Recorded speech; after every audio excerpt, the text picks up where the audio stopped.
Bonjour, frères et sœurs et bon dimanche à vous. J'espère que vous avez passé un agréable week-end. Alors, le thème que nous allons développer ce matin est intitulé « Persévérons malgré les difficultés ». Persévérons malgré les difficultés. La persévérance ici, c'est faire preuve de foi. C'est faire preuve de détermination face aux souffrances et aux obstacles. La persévérance. La persévérance est une arme secrète conçue pour chaque enfant de Dieu. Car avec la persévérance, nous pouvons aller au bout. Et nous devons aller au bout. Nous devons atteindre le but ultime. Pourquoi? Parce que la vie est une bataille où chacun doit être armé. Et tous les coups sont permis. Si tu n'es pas persévérant dans les épreuves, tu ne peux pas croître spirituellement et physiquement. Tu ne pourras pas résister aux tribulations, aux tentations du diable et de ses agents. Parce que Dieu a un plan pour chacun de ses enfants. Mais si tu n'es pas persévérant, tu ne peux pas voir la gloire de Dieu. Tu ne peux pas recevoir la couronne de vie promise par l'Éternel à tous ses enfants. La persévérance, c'est croire aux révélations que nous avons reçues de notre Dieu, malgré la noirceur et les embûches qui se dresseront devant nous. Persévérer, c'est garder le cap face aux promesses de Dieu pour nos destinées, sans jamais douter de leur accomplissement. Parce que le doute arrive souvent la plupart du temps. Nous baissons les bras. Nous nous désarmons dans la prière, dans le jeûne permanent. Parce que nous manquons de persévérance. Nous devons avoir foi aux promesses de Dieu pour notre vie, sans jamais douter de leur accomplissement. La promesse de Dieu finit toujours par s'accomplir pour tout enfant de Dieu. Mais sachant que la vie n'est toujours pas un long fleuve tranquille. Parfois, il faut nager à contre-courant pour survivre. La vie est un combat où tous les coups sont permis. Surtout quand tu es un enfant de Dieu, la vie sera plus difficile pour toi. C'est pour cette raison qu'il te faut avoir la persévérance. Car des fois, nous avons des visions authentiques, des visions que nous recevons de Dieu. Mais nous n'arrivons pas à persévérer. Nous n'arrivons pas à tenir bon. Alors que les visions que nous voyons, alors que les visions impactées par l'Éternel dans nos vies sont des visions qui vont se réaliser dans le temps. Mais pourquoi nous baissons les bras? Pourquoi à chaque fois les enfants de Dieu vont baisser les bras? Parce que lorsque les choses commencent à se corser, à se compliquer, lorsque l'adversité se présente à nous, lorsque tout le monde commence à nous abandonner, nous lâchons même nos projets. Nous lâchons même les ambitions qui émanent du Saint-Esprit, qui émanent du Seigneur. Alors que nous avons une vision claire. C'est ce qui s'est passé avec Jonas. Jonas avait reçu un rhéma pour la ville de Ninive. Mais Jonas s'est dérobé à la volonté de Dieu jusqu'à ce qu'il soit rattrapé par le temps.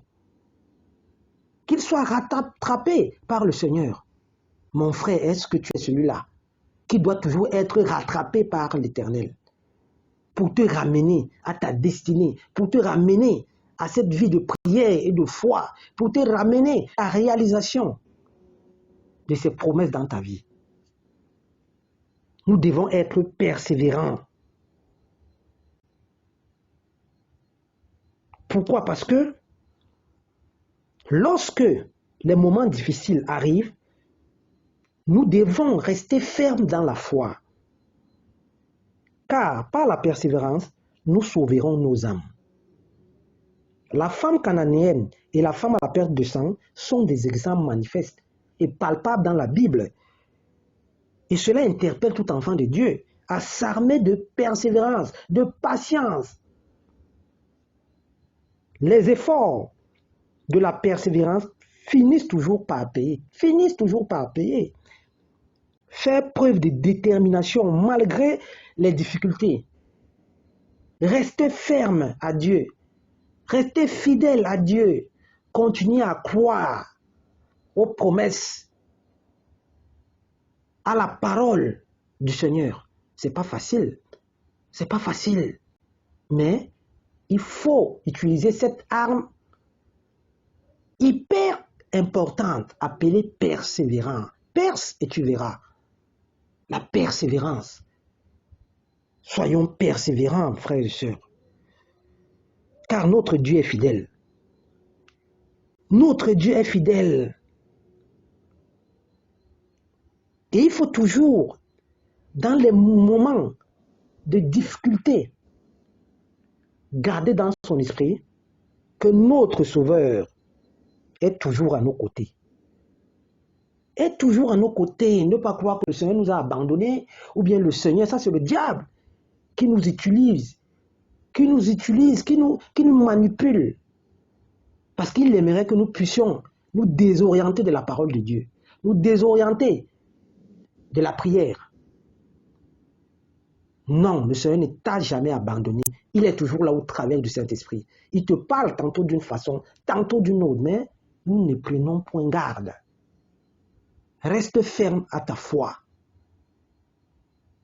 Reste ferme aux promesses du Seigneur. Le temps de Dieu arrivera pour toi, mon frère et ma soeur. Tu ne sais pas ce par quoi tu passes. Oui, peut-être c'est la maladie.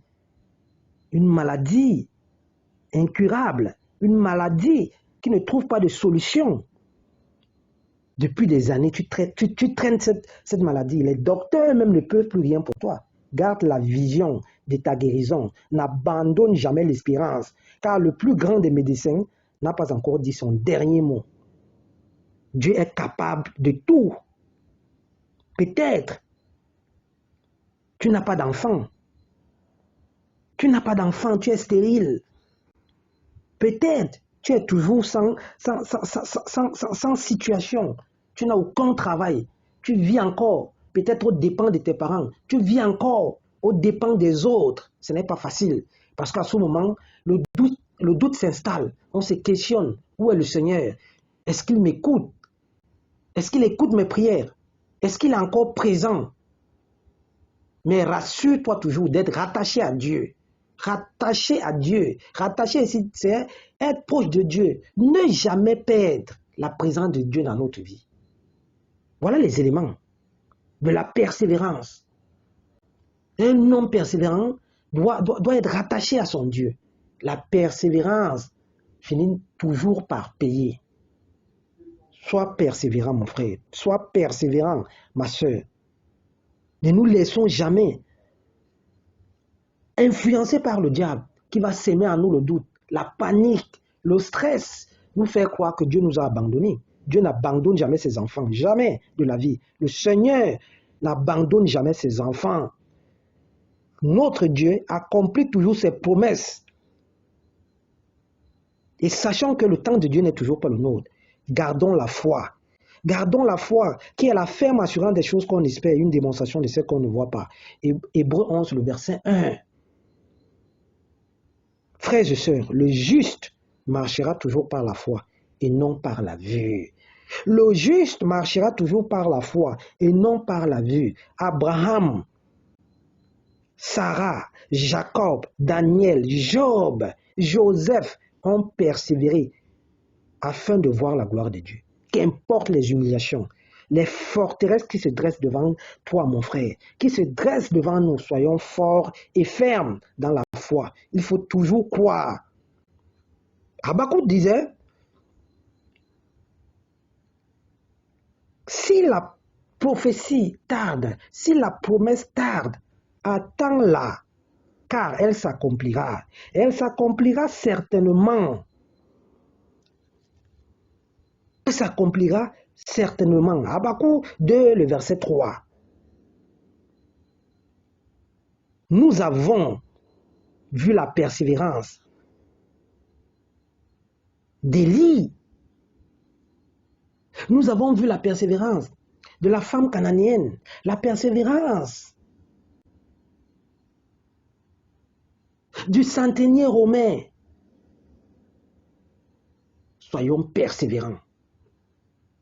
Le temps de Dieu finit toujours par arriver pour nous. Éloigne-toi du découragement. Arme-toi de courage pour affronter les obstacles de la vie, mais aussi pour que les promesses de notre Dieu puissent s'accomplir. Il faut que l'épreuve de foi fasse son effet afin de recevoir quoi? La couronne de vie promise à tous les enfants de Dieu. Mais il faut passer par la persévérance. Il ne faut pas lâcher prise. Sinon, nous allons perdre notre âme.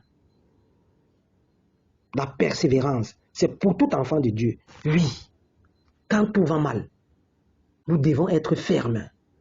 Quand les obstacles, quand le divorce frappe à la porte, quand tu es stérile, quand tu n'as toujours pas de travail, quand tout le monde t'abandonne, sois persévérant. Garde la foi. Le temps de Dieu, le temps kairos, n'est plus très loin. La souffrance, c'est une école de la vie. Mais la souffrance n'est pas la fin de notre vie. Oui, c'est pas parce que tu as chuté, c'est pas parce que tu es tombé que ta vie va s'arrêter. Sois persévérant, aie foi en Dieu. Recommence une seconde fois. Recommence une troisième fois. Surtout quand tu as la vision de Dieu devant toi. Car la vie ne nous fera pas de cadeau. Surtout quand tu es un enfant de Dieu. Il faut toujours faire des efforts permanents. Savoir se relever, même quand le ciel nous tombe dessus. Frères et sœurs, des fois nous partons de zéro pour se bâtir une vie. Cela n'est pas facile. Il y a des obstacles, il y a les tribulations. Le diable aussi a un plan pour nous. Il va nous séduire pour nous entraîner dans la vallée de l'homme de la mort. Soyons fermes. Et lorsque nous marchons avec le Tout-Puissant, les choses ne seront pas du tout faciles. Oui. Lorsque tu prends le chemin de Dieu, sache que tu dois mourir à toi-même. Tu dois mourir et renaître en Dieu. Mets ton espérance en Dieu. Mets ta foi en Dieu. Marcher par la foi et non plus par la vue. Et non plus par les pensées. Subir une métanoïa pour marcher avec Dieu. Pour être guidé par Dieu, il faut mourir à toi-même, mon frère. Mourir à toi-même, ma soeur. Et il faudrait que nous soyons forts spirituellement par le jeûne, par la prière. Notre vie de prière doit toujours être au-dessus de tout. Une prière intense. Une prière à toute épreuve. Oui. Car nous pouvons perdre une bataille et gagner la guerre. Soyons des hommes et des femmes de persévérance. La Bible déclare dans Jacques 5, le verset 17 à 18, que Élie était un homme de la même nature que nous. Il pria avec insistance pour qu'il ne plût point, et il ne tomba point de pluie sur la terre pendant 3 ans et 6 mois. Puis il pria de nouveau, et le ciel donna de la pluie, et la terre produisit son fruit. Et la terre produisit son fruit. Ce verset nous parle de la persévérance dans nos prières. Avec nos prières, nous pouvons, surtout lorsque nos prières obéissent au canevas de Dieu, lorsque nos prières sont éclairées par le Saint-Esprit, nous ferons des merveilles. Nous ferons des merveilles. C'est ce qui s'est passé ici. Avec Élie, armons-nous de persévérance afin de résister au diable avec fermeté et persévérons dans la prière pour l'accomplissement des promesses de Dieu dans nos vies, pour l'accomplissement de la volonté de Dieu dans nos vies, pour l'accomplissement du plan de Dieu dans nos vies. D'ailleurs, 1 Pierre 5, le verset 8 à 9 déclare: soyez sobres, veillez, votre adversaire le diable rôde comme un lion rugissant, cherchant qui dévorera. Résistez-lui avec une foi ferme, sachant que les mêmes souffrances sont imposées à vos frères dans le monde. Paul nous invite ici à être dans la persévérance pour résister au diable. Parce que le diable va toujours venir à la tentation. Il va toujours nous tenter, il va toujours nous piéger. Mais notre armure, c'est quoi? C'est la persévérance. C'est la persévérance au moyen de la foi. Et cette persévérance doit passer par les prières intenses, par des prières à tout instant pour échapper aux tentateurs. Sinon, nous allons connaître la dépression. Sinon, nous allons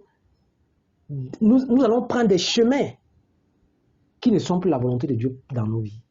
C'est ce thème qu'on avait à développer ce matin. Bon dimanche et bon début de semaine. Merci.